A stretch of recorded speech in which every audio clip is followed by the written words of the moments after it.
Hi friends, good morning. Welcome back to our channel. Friends ಎಲ್ಲ ಹೇಗಿದ್ದೀರಾ? ನಾವು ಚೆನ್ನಾಗಿದ್ದೀವಿ ಫ್ರೆಂಡ್ಸ್. ಇದು ಮಂಗಳವಾರ ದಿನ ವ್ಲಾಗು, ಮಂಗಳವಾರದ ಮಾರ್ನಿಂಗ್ ರೋಟೀನ್ ಅಂತಲೇ ಹೇಳ್ಬೋದು. ಸೊ ಇವತ್ತು ಬೆಳಗ್ಗೆನೇ ಬೇಗ ಎದ್ದೆ, 6:30ಗೆಲ್ಲ ಎದ್ದೆ. ಡೈಲಿ ನಾನು 6:30ಗೆ ಎದ್ದೇಳಲ್ಲ. ಊರಿಗೆ ಬಂದಿದ್ದರಿಂದ 7 ಗಂಟೆ 7:30ನೇ ಆಗೋದು ಎದ್ದೇಳೋ ಅಷ್ಟೊತ್ತಿಗೆ. ನಾನು ಎದ್ದೇಳೋ ಅಷ್ಟೊತ್ತಿಗೆ ನಮ್ಮ ಅಮ್ಮನೇ ಬಾಗಿಲನ್ನೆಲ್ಲ ಕ್ಲೀನ್ ಮಾಡಿ ರಂಗೋಲಿ ಎಲ್ಲ ಬಿಟ್ಬಿಟ್ಟಿರ್ತಾರೆ. ಸೊ ಯಾವತ್ತು ಅವಕಾಶ ಸಿಗುತ್ತೆ ಆವತ್ತು ನಾನು ಎದ್ದು ನಾನೆಲ್ಲ ಮಾಡ್ಕೋತೀನಿ ಅಷ್ಟೇ. ಇವತ್ತು ನಾನು ಬೇಗ ಎದ್ದೆ. ನನ್ನ ಹಸ್ಬೆಂಡ್ ಬಂದಿದ್ದರು. ಅವರು ಬೇಗನೆ ಹೋಗಬೇಕು, ನನಗೆ ಕೆಲಸ ಇದೆ ಅಂತಂದರು. ಹಾಗಾಗಿ ಅವ್ರು ಹೋಗೋಷ್ಟರಲ್ಲೇ ಎಲ್ಲ ಕೆಲಸ ಮುಗಿಸೋಣ ಅಂತ ನಾನು ಬೇಗನೆ ಎದ್ದೆ. ಬೇಗ ಎದ್ದು ಹೊರಗಡೆ ಎಲ್ಲ ಕ್ಲೀನ್ ಮಾಡ್ತಾಯಿದ್ದೀನಿ. ಇವಾಗಂತೂ ಹೊರಗಡೆ ಕ್ಲೀನ್ ಮಾಡೋದು ಖುಷಿಯಾಗುತ್ತೆ, ರಂಗೋಲಿ ಬಿಡಿಸೋದಕ್ಕೂ ಖುಷಿಯಾಗುತ್ತೆ. ಬಾಗ್ಲಿಗಂತೂ ಹೊಸ್ತಿಲಿಗೆಲ್ಲ ರಂಗೋಲಿ ಬಿಡಿಸೋದಂದರೆ ಸಖತ್ ಇಷ್ಟ ಆಗುತ್ತೆ. ಯಾಕಂದರೆ ದೊಡ್ಡ ಸೈಜು ಹೊಸ್ತಿಲಾಗಿರೋದ್ರಿಂದ ತುಂಬ ಚೆನ್ನಾಗಿ ಅನಿಸುತ್ತೆ.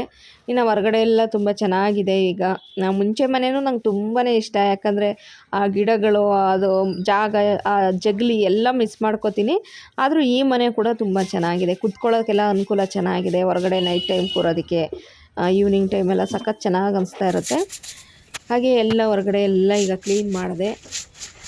ಕ್ಲೀನ್ ಮಾಡ್ಕೊಂಬಿಟ್ಟು ಮುಂದುಗಡೆ ಒಂದು ರಂಗೋಲಿ ಇಡೋಣ ಅಂಥೇಳಿ ಗೇಟಿಂದ ಮುಂದೆ. ಸೊ ಹಬ್ಬದಲ್ಲಿ ಮಾತ್ರ ಮುಂಚೆ ಅಲ್ಲಿ ರಂಗೋಲಿ ಇಡ್ತಿದ್ದೋ. ಯಾಕಂದರೆ ಹಳೆ ಮನೆಯಲ್ಲಿ ಮನೆ ಬಾಗಿಲು ಎದುರುಗಡೆನೇ ಜಾಗ ಇದ್ದಿದ್ದರಿಂದ ಅಲ್ಲೇ ದೊಡ್ಡ ದೊಡ್ಡ ರಂಗೋಲಿಗಳನ್ನ ಬಿಡಿಸ್ತಾಯಿದ್ದು. ಇವಾಗ ಈ ಗೇಟ್ ಎದುರುಗಡೆನೇ ಬಿಡಿಸ್ತೀವಿ. ಚೆನ್ನಾಗಿ ಅನ್ನಿಸ್ತಾ ಇದೆ ನಂಗೆ. ನಿಜವಾಗ್ಲೂ ಒಂದು ಒಳ್ಳೆ ಫೀಲ್ ಇದೆ. ಮನೆಯೆಲ್ಲ ಎಷ್ಟು ಚೆನ್ನಾಗಿರೋದ್ರಿಂದ ಚೆನ್ನಾಗೆಲ್ಲ ಕೆಲಸ ಮಾಡಬೇಕು, ಇನ್ನೂ ಚೆನ್ನಾಗೆಲ್ಲ ಜೋಡಿಸ್ಕೊಡ್ಬೇಕು. ಪಾಟಲ್ಲೆಲ್ಲ ಗಿಡಗಳನ್ನ ಇಡಬೇಕು ಅನಿಸುತ್ತೆ. ತುಂಬ ಜನ ಕೇಳಿದ್ರಿ, ಮುಂಚೆ ಥರ ನಿಮ್ಮಮ್ಮ ಮನೆಯಲ್ಲಿ ಗಿಡ ಹಾಕೋದಕ್ಕೆ ಜಾಗ ಇಲ್ವಲ್ಲ, ಎಲ್ಲ ಹಾಕ್ತೀರಾ ಏನು ಅಂತೇಳಿ. ಇನ್ನು ಬಾವಿ ಪಕ್ಕ ಸ್ವಲ್ಪ ಜಾಗ ಇದೆ, ಅಲ್ಲೆಲ್ಲ ಮಣ್ಣು ಹಾಕಿ ಬಿಟ್ಟಿದ್ದಾರೆ ನಮ್ಮಮ್ಮ. ಅಲ್ಲಿ ಗಿಡಗಳನ್ನ ನೆಡ್ತೀನಿ ಅಂತ ಹೇಳಿದ್ದಾರೆ. ಅಂದರೆ ಮಳೆ ಬರಲಿ, ಮಳೆ ಬಂದಾಗೆಲ್ಲ ಗಿಡಗಳನ್ನ ಹಾಕೋಣ ಅಂಥೇಳಿ. ನಮ್ಮಮ್ಮನೇ ಗಿಡನ ತುಂಬ ಮಿಸ್ ಮಾಡ್ಕೊತಿದ್ದಾರೆ. ಯಾಕಂದರೆ ನಮ್ಮಮ್ಮಂಗೆ ಗಿಡಗಳು ಅದೆಲ್ಲ ಸಖತ್ ಇಷ್ಟ. ಗಿಡಗಳು, ಹೂವು ಅದೆಲ್ಲ ತುಂಬ ಬೆಳೆಸ್ಬಿಡ್ತಾರೆ ನಮ್ಮಮ್ಮ. ನಿಜ ಹೇಳ್ಬೇಕಂದ್ರೆ ಚೆನ್ನಾಗೂ ಬೆಳೆಯುತ್ತೆ ನಮ್ಮಮ್ಮನ ಕೈಯಲ್ಲಿ. ಹಂಗಾಗಿ ಬಾವಿ ಹತ್ರ ಜಾಗ ಇದೆ ಅಲ್ವಾ, ಅಲ್ಲೇ ಹಾಕ್ತೀನಿ ಅಂತಂದಿದ್ದಾರೆ. ನಾನೊಂದಷ್ಟು ಪಾಟ್ಗಳನ್ನ ತಂದು ಕೊಡೋಣ, ಹಾಕ್ಕೊಳ್ಳಿ ಅಂತಲೇ ಯೋಚನೆ ಮಾಡಿದೆ. ಪಾಟೆಲ್ಲ ಏನು ಬೇಡ ಬಿಡು, ಬಾವಿ ಸೈಡಲ್ಲೆಲ್ಲ ನೀಟಾಗಿ ಗಿಡ ಹಾಕಿದರೆ ಚೆನ್ನಾಗಿ ಬರುತ್ತೆ, ಮಳೆ ಬರಲಿ ಅಂತ ಅಂದರು. ಸರಿ ಅಂತ ಅಂದ್ಕೊಂಡೆ. ಹಾಗೆ ನಾನು ಇವಾಗ ರಂಗೋಲಿ ಬಿಡಿಸ್ತಾ ಇದ್ದೀನಿ. ಯಾವ್ದು ತೋಚುತ್ತದು. ತುಂಬ ದಿನ ಆಗಿಬಿಟ್ಟಿದೆ ಫ್ರೆಂಡ್ಸ್, ನಿಜವಾಗ್ಲೂ ವರ್ಷನೇ ಆಗಿಬಿಟ್ಟಿದೆ ನಾನು ರಂಗೋಲಿ ದೊಡ್ಡ ದೊಡ್ಡದು ಬಿಡಿಸ್ಬಿಟ್ಟು. ಸೊ ಏನೋ ಒಂದು ಜ್ಞಾಪಕ ಬಂತು, ಈ ರಂಗೋಲಿ ನನ್ನ ಫೇವ್ರೇಟ್ ರಂಗೋಲಿ, ಇದನ್ನೇ ಹಾಕ್ತಾಯಿದ್ದೀನಿ. ಅವತ್ತು ಗೃಹ ಪ್ರವೇಶದಲ್ಲಿ ನಮ್ಮ ಅಕ್ಕ ರಂಗೋಲಿ ಹಾಕಿದ್ದು, ಕಲರ್ ಮಾತ್ರ ತುಂಬಿದ್ದೆ. ಇವತ್ತು ಒಂದು ರಂಗೋಲಿನೇ ಹಾಕ್ಬಿಟ್ಟಿದ್ದೀನಿ ಬೆಳಗ್ಗೆನೇ. ರಂಗೋಲಿ ಎಲ್ಲ ಹಾಕಿ ಆದಮೇಲೆ ಇನ್ನು ಇಲ್ಲಿ ಹೊಸ್ತಿಲ ಹತ್ರ ಇನ್ನೂ ರಂಗೋಲಿ ಹಾಕಿರಲಿಲ್ಲ. ಫಸ್ಟ್ ಹೊರಗಡೆ ಹಾಕಿ ಇವಾಗ ಹೊಸ್ತಿಲ ಹತ್ರ ರಂಗೋಲಿ ಹಾಕ್ತಾಯಿದ್ದೀನಿ. ನಾನು ಹೇಳಿದ್ನಲ್ಲ ಫ್ರೆಂಡ್ಸ್, ಹೊಸ್ತಿಲು ದೊಡ್ಡ ಸೈಜ್ ಹೊಸ್ತಿಲಾಗಿರೋದ್ರಿಂದ ರಂಗೋಲಿ ಬಿಡಿಸಿದ್ರು ಕೂಡ ಯಾವ ಥರ ಡಿಸೈನ್ ಬೇಕು ಆ ಥರ ರಂಗೋಲಿನ ಬಿಡಿಸ್ಬೋದು. ಸದ್ಯಕ್ಕೆ ಇವತ್ತು ಅರ್ಜೆಂಟಿಗೆ ಎಷ್ಟು ಬೇಕೋ ಅಷ್ಟನ್ನು ಮಾತ್ರ ಹಾಕ್ತಾಯಿದ್ದೀನಿ. ಇನ್ನು ಹಬ್ಬದಲ್ಲೆಲ್ಲ ಊರಿಗೆ ಹೋದಾಗ ಚೆನ್ನಾಗೆಲ್ಲ ರಂಗೋಲಿ ಬಿಡಿಸ್ಬೋದು. ಆಮೇಲೆ ನಾನು ಅದಕ್ಕೆ ಅಂತಲೇ ಅವ್ರಿಗೆ ಹೇಳಿ, ಕಾಂಟ್ರಾಕ್ಟ್ರಿಗೆ, ಇಲ್ಲ ಬಾಗ್ಲ ಹತ್ರ ಬ್ಲ್ಯಾಕ್ ಕಲರ್ದು ಗ್ರೈನೇಟೇ ಹಾಕಬೇಕು ಅಂತ ಹೇಳಿ ಹಾಕ್ಸಿದ್ದೀನಿ. ಯಾಕಂತಂದರೆ ರಂಗೋಲಿ ಬಿಟ್ಟರೆ ಲಕ್ಷಣವಾಗಿ ಕಾಣಿಸ್ಬೇಕು. ಬೇರೆ ಕಲರು ಹಾಕ್ಬಿಟ್ವಿ ಅಂದರೆ ಬಾಗ್ಲ ಹತ್ರ ಎಷ್ಟೇ ಚೆನ್ನಾಗಿ ರಂಗೋಲಿ ಬಿಡಿಸಿದ್ರು ಕೂಡ ಅದು ಕಾಣಿಸೋದೇ ಇಲ್ಲ. ಹಂಗಾಗಿ ಅವ್ರಿಗೆ ಹೇಳ್ಬಿಟ್ಟು, ಇಲ್ಲ ಈ ಥರ ಹಾಕಿ ಅಂತೇಳಿ ಅವ್ರು ಹಾಕಲ್ಲ ಅಂತ ಇದ್ದರು. ಆದ್ರೂ ಅವ್ರಿಗೆ ಫೋರ್ಸ್ ಮಾಡಿಬಿಟ್ಟು ಹಾಕ್ಸಿರೋದು. ಯಾಕಂದರೆ ಗ್ರೈನೇಟ್ ಎಲ್ಲ ಸ್ವಲ್ಪ ಕಾಸ್ಟ್ಲಿ ಆಗುತ್ತಲ್ವ, ಹಂಗಾಗಿ ಹಾಕೋದಕ್ಕೆ ಅವ್ರು ಹಿಂದೆ ಮುಂದೆ ಮಾಡಿದ್ರು. ಕೊನೆಗೂ ಹಾಕ್ಕೊಟ್ರು, ಅದೊಂದು ಖುಷಿ ಆಯಿತು.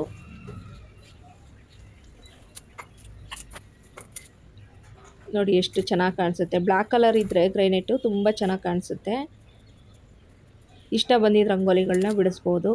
ನನಗಂತೂ ತುಂಬ ಇಷ್ಟ ಆಯಿತು ರಂಗೋಲಿ ಬಿಡ್ಸೋಕ್ಕೆಲ್ಲ. ಇಲ್ಲಿ ಇದೊಂದು ಸಿಂಪಲ್ ರಂಗೋಲಿ ಬಿಡಿಸ್ಬಿಟ್ಟು, ಹಾಗೆಯೇ ಇಲ್ಲಿ ಪಕ್ಕಕ್ಕೊಂದು ನನ್ನ ಫೇವ್ರೆಟ್ಟು ಲೋಟಸ್ ರಂಗೋಲಿ. ತುಳಸಿ ಗಿಡದ ಹತ್ರ ಯೂಶ್ವಲ್ ನಾನು ಇದನ್ನೇ ಬಿಡಿಸ್ತಾ ಇರ್ತಾಯಿದ್ದೆ. ನನ್ನ ಹಳೆ ವ್ಲಾಗಲ್ಲೆಲ್ಲ ನೀವು ನೋಡ್ಬೋದು. ಇವತ್ತು ನಮ್ಮ ಮನೇಲಿ ಈ ರಂಗೋಲಿನ ಬಿಡಿಸಿದ್ದೀನಿ. ಹಾಗೆಯೇ ತುಳಸಿ ಕಟ್ಟೆನ ಇಲ್ಲೇ ಪಕ್ಕದಲ್ಲೇ ಇಟ್ಟಿದ್ದೀವಿ. ಕೆಳಗಡೆ ಮೆಟ್ಲು ಇಳ್ದು ಆ ಕಡೆ ಇಡೋಣ ಅಂತ ಅಂದ್ಕೊಂಡೆ. ನಮ್ಮಮ್ಮ ಇಲ್ಲಿ ಇರಲಿ ಅಂತ ಅಂತು. ಫಸ್ಟ್ ಹಾಕಿದ ಗಿಡ ಅಷ್ಟೊಂದು ಬರಲಿಲ್ಲ. ವಿಳ್ಯದೆಲೆ ಗಿಡ ತುಂಬ ಚೆನ್ನಾಗಿ ಬರ್ತಾಯಿದೆ. ಹಾಗೆಯೇ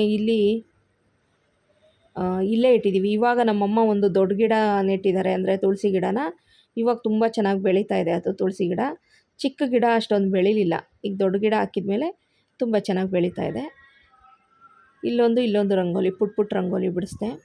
ಇನ್ನು ನನಗೆ ತುಂಬ ಗಿಡಗಳನ್ನೆಲ್ಲ ಪಾಟಲ್ಲೆಲ್ಲ ತಂದು ಇಡಬೇಕು ಅಂತ ಇದೆ. ಬಟ್ ನಮ್ಮ ಅಮ್ಮನಿಗೆ ಕಷ್ಟ ಆಗುತ್ತೆ ಮೇಂಟೈನ್ ಮಾಡೋದಕ್ಕೆ. ಸೊ ಒಬ್ಬರೇ ಇರೋದ್ರಿಂದ ಅಡುಗೆ ಮಾಡ್ಕೊಂಡು, ಊಟ ಮಾಡಿಕೊಂಡು, ಮನೆ ಕೆಲಸ ಮಾಡಿಕೊಂಡು, ಅದರಲ್ಲಿ ಬೇರೆ ಅದು ಇದು ಅಂದ್ಕೊಂಡು ಅವ್ರಿಗೂ ಈ ವಯಸ್ಸಾಗ್ತಾ ಅದು ಇದು ಕಾಲು ನೋವು, ಕೈ ನೋವು ಅಂತೆಲ್ಲ ಇರುತ್ತಲ್ವ. ಇನ್ನು ನಾವು ಜಾಸ್ತಿ ಇದು ಮಾಡಿಕೊಟ್ರೆ ಮೇಂಟೈನ್ ಮಾಡ್ಕೊಳ್ಳೋಕೆ ಕಷ್ಟ ಆಗುತ್ತೆ ಅಂತೇಳಿ. ಇನ್ನು ಗಿಡಗಳ ಜೊತೆ ಮೇಂಟೈನ್ ಅಂದರೆ ಗಿಡಗಳ ಜೊತೆ ಜಾಸ್ತಿ ಸಮಯ ಕಳೀತಾರೆ ನಮ್ಮಮ್ಮ. ಮುಂಚೆನೂ ಅಷ್ಟೇ, ಗಿಡ ಇತ್ತು ಅಂದರೆ ಆ ಗಿಡ ನೆಡೋದು, ಅಲ್ಲಿ ಕ್ಲೀನ್ ಮಾಡೋದು, ಗಿಡಗಳ ಹತ್ರ ಕ್ಲೀನ್ ಮಾಡೋದು, ಮಣ್ಣೆಲ್ಲ ಪಾತಿ ಮಾಡೋದು, ನೀರು ಹಾಕೋದು, ಇದೇ ಕೆಲಸ ಮಾಡೋರು. ಈಗಲೂ ಕೂಡ ಗಿಡ ಇದ್ದರೆ ಅವ್ರಿಗೂ ಕೂಡ ಒಂದು ಸ್ವಲ್ಪ ಮನಸ್ಸು ರಿಲ್ಯಾಕ್ಸ್ ಆಗಿರುತ್ತೆ ಫ್ರೀ ಟೈಮಲ್ಲಿದ್ದಾಗ ಅಂತ ಅಂದ್ಕೊಂಡೆ. ಬಟ್ ಮೇಂಟೈನ್ ಮಾಡೋದು ಕಷ್ಟ ಆಗುತ್ತೆ, ಪಾಟಲ್ಲೆಲ್ಲ ಇಟ್ಟರೆ ಅಲ್ಲೆಲ್ಲ ಇದು ಮಾಡೋಕ್ಕೆ. ಸೈಡಲ್ಲಿ ಹಾಕ್ಕೊಳ್ಳಿ ಅಂತೇಳಿ ಸುಮ್ಮನಾಗಿದ್ದೀನಿ ನಾನು. ಇನ್ನು ಅದಾದಮೇಲೆ ಮೇಲೆ ಬಂದೆ, ಸ್ವಲ್ಪ ಹಂಗೆ ಮೇಲೆ ಬಂದೆ. ಸೂರ್ಯ ಉದಯ ಆಗಿತ್ತು. ಸೂರ್ಯನ ಹಂಗೆ ಒಂದು ಕ್ಲಿಪ್ ತೊಗೊಳ್ಳೋಣ ಅಂತ ಹಂಗೆ ಬಂದು ಒಂದು ಕ್ಲಿಪ್ ತೊಗೊಂಡೆ. ಇನ್ನು ಬೆಳಗ್ಗೆನೇ ಇನ್ನು ನಮ್ಮ ಕೆಲಸಗಳು ಏನಿದೆ ಆ್ಯಸ್ ಯೂಶ್ವಲ್ಲು ಮನೆ ಕೆಲಸ ಅದನ್ನೆಲ್ಲ ಮಾಡ್ತಾಯಿದ್ದೀನಿ. ನಮ್ಮಮ್ಮ ಮಾಡ್ತಾಯಿದ್ರು. ನಾನು ಅಲ್ಲೆಲ್ಲ ಕ್ಲೀನ್ ಮಾಡೋ ಅಷ್ಟೊತ್ತಿಗೆ ಇಲ್ಲಿ ನಮ್ಮಮ್ಮ ಈ ಕೆಲಸಗಳನ್ನ ಮಾಡ್ತಾಯಿದ್ರು. ಮತ್ತೆ ಬಂದ್ಬಿಟ್ಟು ಈಗ ನಾನು ಕಂಟಿನ್ಯೂ ಮಾಡ್ತಾಯಿದ್ದೀನಿ. ಇನ್ನು ಕಾಫಿ ಎಲ್ಲ ಮಾಡಿ ನನ್ನ ಹಸ್ಬೆಂಡು ಬೇಗ ರೆಡಿ ಆಗ್ತಾಯಿದ್ದಾರೆ. ಅವ್ರು ಸ್ವಲ್ಪ ಬೇರೆ ಏನೋ ಕೆಲಸದ ಮೇಲೆ ಊರಿಗೆ ಬಂದಿದ್ದರು. ಆ ಕೆಲಸ ಮಾಡ್ಕೋಬೇಕು ಅಂತೇಳಿ ಬೇಗನೆ ರೆಡಿಯಾಗಿ ಹೋಗ್ತಾಯಿದ್ದಾರೆ. ಅವರಿಗೆ ಕಾಫಿ ಮಾತ್ರ ಇಟ್ಕೊಟ್ಟು ಕಳಿಸಿದ್ದಾಯಿತು. ಬ್ರೇಕ್ಫಾಸ್ಟ್ ಮಾಡೋ ತನಕ ನಾನು ವೆಯ್ಟ್ ಮಾಡೋಕ್ಕಾಗಲ್ಲ, ನಾನು ಹೊರಗಡೆ ತಿನ್ಕೋತೀನಿ ಅಂತ ಅಂದರು. ಹಾಗಾಗಿ ಅವ್ರ ಫ್ರೆಂಡ್ಸು ಬಂದಿರೋದ್ರಿಂದ ಅವ್ರ ಫ್ರೆಂಡ್ಸ್ ಫೋನ್ ಮಾಡ್ತಾನೇ ಇದ್ದರು. ಬೇಗ ರೆಡಿ ಆಗ್ತಾಯಿದ್ದಾರೆ. ನಾನೊಂದು 9 ಗಂಟೆ 9:30 ಅಷ್ಟೊತ್ತಿಗೆ ಹೋಗ್ತಾರೇನೋ, 8:30 ಮೇಲೆ ಅಂತ ಅಂದ್ಕೊಂಡೆ. ಅವರು ಬೇಗನೆ 8 ಗಂಟೆಗೆ ನಾನು ಹೋಗಬೇಕು ಅಂತಂತೇಳಿ 7:30 ಅಷ್ಟೊತ್ತಿಗೆ ಮನೆಯಿಂದ ಹೊರಟರು.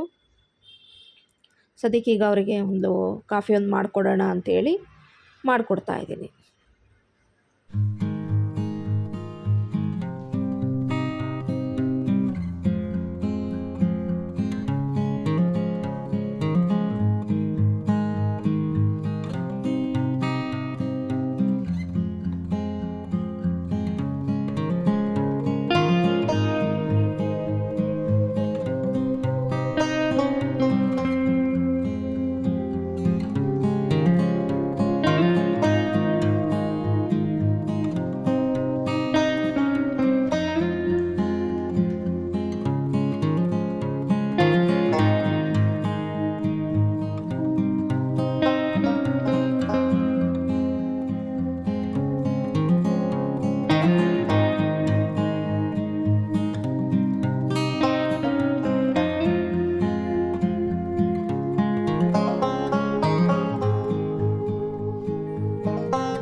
ನನ್ನ ಹಸ್ಬೆಂಡು ಅವ್ರ ಕೆಲಸದ ಮೇಲೆ ಹೋದ್ರು, ಅವ್ರಿಗೇನೋ ಕೆಲಸ ಇದೆ ಅಂತೇಳಿ. ಅವ್ರು ಹೋಗಿ ಒಂದು ಅರ್ಧ ಗಂಟೆ ಮುಕ್ಕಾಲು ಗಂಟೆ ಆದಮೇಲೆ ನಾನು ಮನೆಯೆಲ್ಲ ಗುಡಿಸ್ಕೊತಾ ಇದ್ದೀನಿ. ನಮ್ಮಮ್ಮ ಬೆಳಗ್ಗೆನೇ ಎದ್ದು ಬಟ್ಟೆ ಎಲ್ಲ ವಾಶ್ ಮಾಡಿ ಸ್ನಾನಕ್ಕೆ ಹೋಗಿದ್ದಾರೆ. ಈಗ ನಮ್ಮಮ್ಮ ಬರೋಷ್ಟರಲ್ಲಿ ಸ್ವಲ್ಪ ನೆಲ ಎಲ್ಲ ಒರೆಸ್ಕೊಟ್ರೆ ಅವರು ಪೂಜೆ ಎಲ್ಲ ಮುಗಿಸ್ತಾರೆ. ಆಮೇಲೆ ತಿಂಡಿ ಮಾಡಿದ್ರೆ ಆಯಿತು ಅಂತೇಳಿ ಬೇಗ ಬೇಗ ಈಗ ಆ ಕೆಲಸನೂ ಕೂಡ ಮಾಡ್ಕೋತಾ ಇದ್ದೀವಿ.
ಫ್ರೆಂಡ್ಸ್, ಎಲ್ಲ ಕೆಲಸ ಆಯಿತು ಆಲ್ಮೋಸ್ಟು. ಅಂದರೆ ಮನೆ ಗುಡಿಸಿ ಒರೆಸಿ ಎಲ್ಲ ಕೆಲಸ ಆಯಿತು.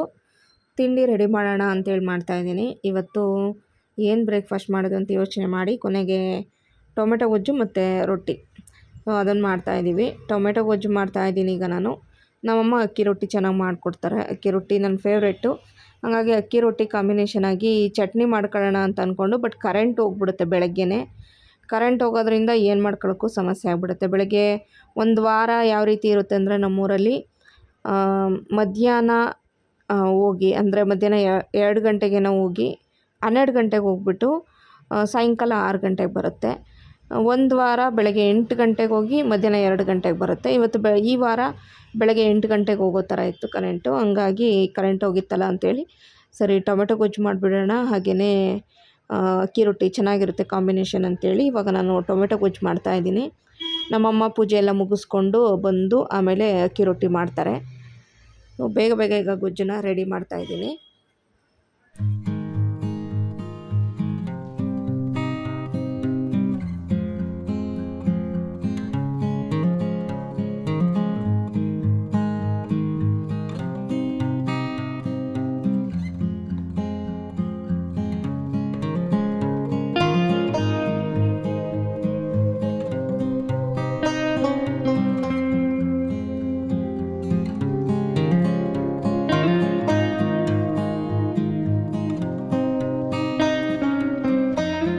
ಗೊಜ್ಜನ್ನ ಬೇಯೋದಕ್ಕೆ ಇಟ್ಬಿಟ್ಟೆ. ಅದು ಬೇಯೋಷ್ಟರಲ್ಲಿ ಬೆಡ್ಶೀಟ್ಗಳೆಲ್ಲ ವಾಶ್ ಮಾಡಿ, ಅಂದರೆ ಬೆಡ್ಶೀಟ್ ಅಲ್ಲ, ಕೌದಿಗಳು ಅಂತೀವಿ ಇದಕ್ಕೆ ನಾವು. ಕೌದಿಗಳನ್ನ ಬೆಳಗ್ಗೆ 1-2 ವಾಶ್ ಮಾಡಿ ಇಟ್ಟಿದ್ರು ನಮ್ಮಮ್ಮ. ಅದನ್ನು ತೊಗೊಂಡೋಗಿ ಮೇಲೆ ಒಣ ಹಾಕೋಣ ಅಂತ ತೊಗೊಂಡೋಗಿ ಈಗ ಒಣ ಹಾಕಿದ್ದು ಕೌದಿ ಮತ್ತು ಬೆಡ್ಶೀಟು ಅದನ್ನು ತೆಗೆದು ಇವಾಗ ಇವತ್ತಿಂದು ವಾಶ್ ಮಾಡಿರೋದನ್ನು ಇಲ್ಲೇ ಕಂಬಿ ಮೇಲೆ ಹಾಕ್ತಾಯಿದ್ದೀನಿ. ಹಾಗೆಯೇ ಮೇಲೂ ಕೂಡ ಬಟ್ಟೆ ವಾಶ್ ಮಾಡೋದಕ್ಕೆ ಕಲ್ಲಿದೆ, ನಲ್ಲಿ ಕೂಡ ಇದೆ. ಆದರೆ ಒಣ ಹಾಕೋದಕ್ಕೆ ಸ್ಟ್ಯಾಂಡ್ ಥರ ಬರುತ್ತಲ್ವ, ಅಂದರೆ ಬಟ್ಟೆ ಒಣ ಹಾಕೋದು ಬರುತ್ತಲ್ಲ ಕಬ್ಬಿಣದ್ದು, ಆ ಥರದನ್ನು ಮಾಡಿಕೊಟ್ಟಿಲ್ಲ ಅವರು. ನಾವು ಹೇಳಿದ್ದು, ಆದರೂ ಅವರು ಯಾಕೋ ಮಾಡೇ ಕೊಟ್ಟಿಲ್ಲ. ಸೊ ಮತ್ತೊಂದು ಸತಿ ಹೇಳಿದ್ದೀವಿ. ಒಂದು 48 ದಿವಸ ಆದಮೇಲೆ ಅವರು ತೊಗೊಂಬಂದು ಕೊಟ್ಟರೆ ಅದನ್ನು ಕೂಡ ಒರೆಸಿದ್ರೆ ಬಟ್ಟೆ ಎಷ್ಟು ಬೇಕಾದರೂ ಒಣ ಹಾಕ್ಕೋಬೋದು. ಸದ್ಯಕ್ಕೀಗ ನಾನು ಈ ಒಂದು ಏನಿದೆ ಟ್ಯಾಂಕ್ ಇಡೋದಕ್ಕೆ ಅಂತ ಕಬ್ಬಿಣದ್ದು ಮಾಡಿದಾರಲ್ವ, ಅದ್ರ ಮೇಲೇ ಒಣ ಹಾಕ್ತಾಯಿದ್ದೀನಿ.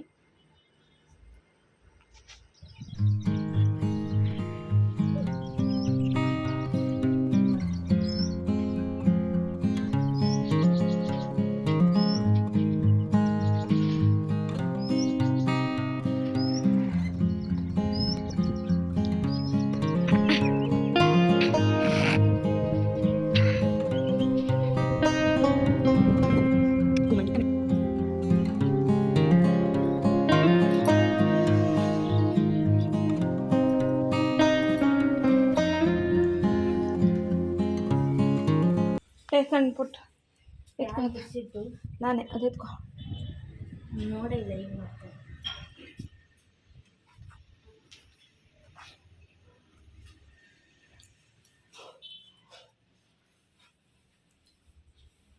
ಅದು ಬೆಡ್ಶೀಟ್ ಅಲ್ಲಿ ಬಿಟ್ಟು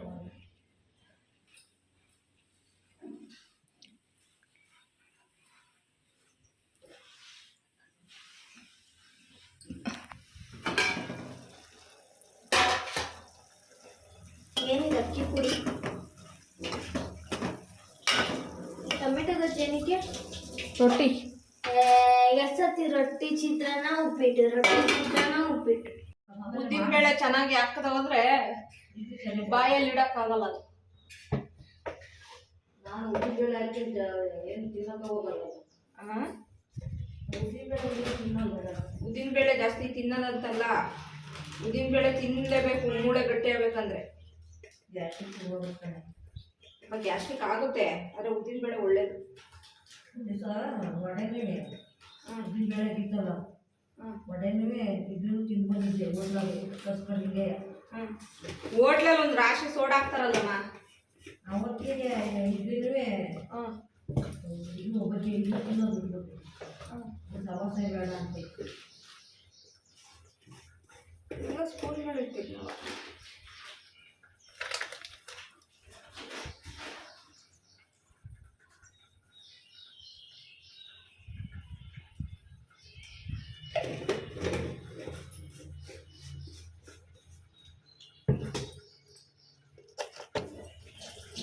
ನೀವು ಮಾಡ್ತೀನಿ ಹೇಳಿದ್ರೆ ಉದ್ದಿನ ಬೇಳೆ ತರ್ತೀನಿ, ಉದ್ದಿನ ಬೇಳೆ ಹಾಕೋದು ಇಲ್ಲಿ ರುಬ್ಬಿಟ್ಕೋಬೇಕು ಹೊತ್ತಿಗೆ. ಬೆಳಗ್ಗೆ ಆಗಲೇ ನನಗೆ ಯಾವಳು ಮಾಡ್ತಾರೆ ಸುಮ್ಮನೆ. ಗ್ಯಾಸ್ಟ್ರಿಕ್ ಇಡ್ಲಿ ತಿನ್ನೋಕ್ಕಿಂತ ಸುಮ್ಮನೆ ನಂಗೆ ಇಡ್ಲಿ ಪಡ್ಲಿ ಇಷ್ಟ ಆಗಲ್ಲ. ನೀನೇನಾದ್ರು ದೋಸೆ ಬೇಕಾದ್ರೆ ಇಷ್ಟಪಟ್ಟು ತಿಂತೀನಿ. ನಾನು ದೋಸೆ ಬಿಟ್ಕೊತೀನಿ, ನಾನು ಇಡ್ಲಿ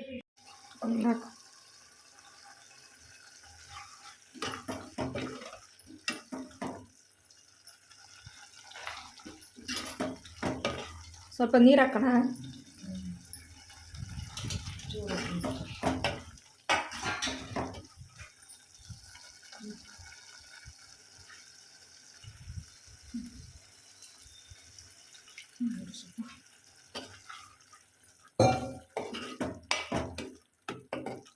ಚಿಕನ್ ರೊಟ್ಟಿ ಒಂದೆರಡ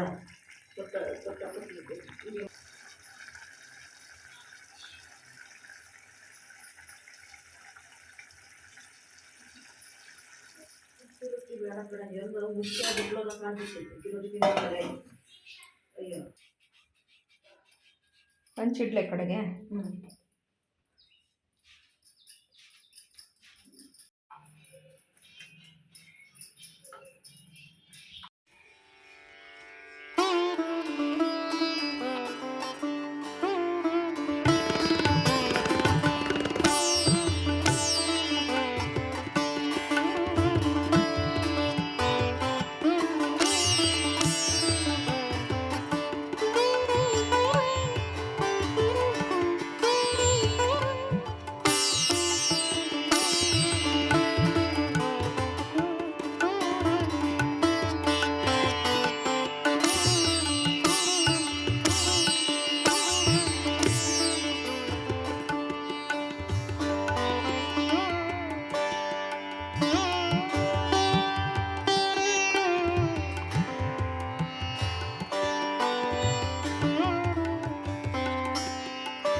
ರೊಟ್ಟಿ ತಿಕ್ಕಾದ್ರೆ ಎಲ್ಲ ಆಗಿದ್ದಾವು ಇಲ್ಲಿ ನೋಡು ಆಯ್ತಲ್ಲ ತನೋ.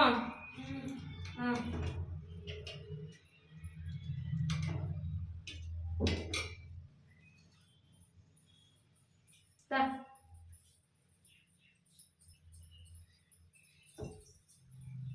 ಬೆಣ್ಣೆಗಿನ ಇಲ್ಲ ತುಪ್ಪಿಗೆ ಹಾಕ್ಲಾ? ಚೆನ್ನಾಗಲ್ಲ ಬೆಣ್ಣೆ ತುಪ್ಪನೂ ಅದು ಅಡಿയിൽ ಒಂದು ಚೂರು ಐತೆ ಹೋಗಲ್ಲ ಬರೋಲ್ಲ. ಅಲ್ಲೇ ಯುಟಿಲಿಟಿಲಿ ಹೋಗಿ ತೊಳ್ಕೊ ಬರೋಕ್ಕಾಗಲ್ವಾ? ಬರಲ್ಲ ಹೋಗ ಅದೇ ತನಕ ನೀರಾರಲ್ವಾ? ನೆನೆಸ್ಕೋಬೇಕು.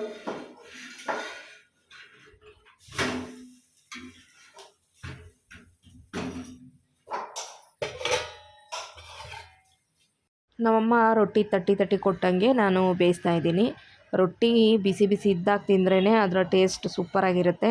ಅದ್ರ ಜೊತೆಗೆ ಒಂದು ಸ್ವಲ್ಪ ಬೆಣ್ಣೆನೋ ತುಪ್ಪನೋ ಹಾಕ್ಕೊಂಡು ತಿಂತಾಯಿದ್ರೆ, ಅಂದರೆ ಕಾಯಿ ಚಟ್ನಿ, ಖಾರ ಚಟ್ನಿ, ಯಾವ ಚಟ್ನಿ ಜೊತೆ ಬೇಕಾದರೂ ರೊಟ್ಟಿ ಸೂಟಾಗುತ್ತೆ. ಎಲ್ಲ ಥರ ಪಲ್ಯದ ಜೊತೆನೂ ಕೂಡ ಸೂಟಾಗುತ್ತೆ. ಅಕ್ಕಿ ರೊಟ್ಟಿ ಅಂತೂ ನನ್ನ ಫೇವ್ರೇಟು. ನಾನು ಊರಿಂದ ಬಂದಮೇಲೆ ಒಂದು 2ರಿಂದ 3 ಸತಿ ಅಕ್ಕಿ ರೊಟ್ಟಿ ಮಾಡಿಸ್ಕೊಂಡು ತಿಂದೆ ನಮ್ಮಮ್ಮನ ಕೈಯಲ್ಲಿ. ನನಗಂತೂ ಸಖತ್ ಇಷ್ಟ. ಹಂಗಾಗಿ ಬಿಸಿ ಬಿಸಿ ತಿನ್ನಬೇಕು. ತಣ್ಣಾದ್ಮೇಲೆ ತಿನ್ನೋಕ್ಕೆ ಅಷ್ಟೊಂದು ಇಷ್ಟ ಆಗೋಲ್ಲ. ಬಿಸಿ ಬಿಸಿ ತಿಂತಾಯಿದ್ರಂತೂ ಸೂಪರಾಗಿರುತ್ತೆ. ಸೊ ಇವಾಗ ರೊಟ್ಟಿ ಎಲ್ಲ ಮಾಡಿ ಆದಮೇಲೆ ನಾನು ಕೂಡ ಹಾಕ್ಕೊಂಡು ತಿಂದುಬಿಡೋಣ ಅಂತ ವೆಯ್ಟ್ ಮಾಡ್ತಾಯಿದ್ದೆ. ಸೊ ಇವಾಗ ಬೇಗ ಬೇಯಿಸಿ ನಾನು ಕೂಡ ಬಿಸಿ ಬಿಸಿ ರೊಟ್ಟಿನೇ ಹಾಕ್ಕೊಂಡು ಅದ್ರ ಜೊತೆ ಗೊಜ್ಜು ಹಾಕ್ಕೊಂಡು, ರಾತ್ರಿ ಮಾಡಿದ ಪಾಯಸ ಸ್ವಲ್ಪ ಉಳಿದಿತ್ತು, ಅದನ್ನು ಸ್ವಲ್ಪ ಬಿಸಿ ಮಾಡಿಕೊಂಡು ಹಾಕ್ಕೊಂಡು ತಿಂತಾಯಿದ್ದೀನಿ. ಓಕೆ ಫ್ರೆಂಡ್ಸ್, ಇವತ್ತಿನ ವ್ಲಾಗ್ ನಿಮ್ಗೆ ಇಷ್ಟ ಆಗಿದೆ ಅಂತಲೇ ಭಾವಿಸ್ತೀನಿ. ಇಷ್ಟ ಆದರೆ ಪ್ಲೀಸ್ ಲೈಕ್ ಮಾಡಿ. ಮತ್ತೆ ಮುಂದಿನ ವ್ಲಾಗಲ್ಲಿ ಸಿಗ್ತೀನಿ. ಪ್ಲೀಸ್ ಸಬ್ಸ್ಕ್ರೈಬ್ ಮಾಡ್ಕೊಳ್ಳೋದು ಮರಿಬೇಡಿ. Thank you.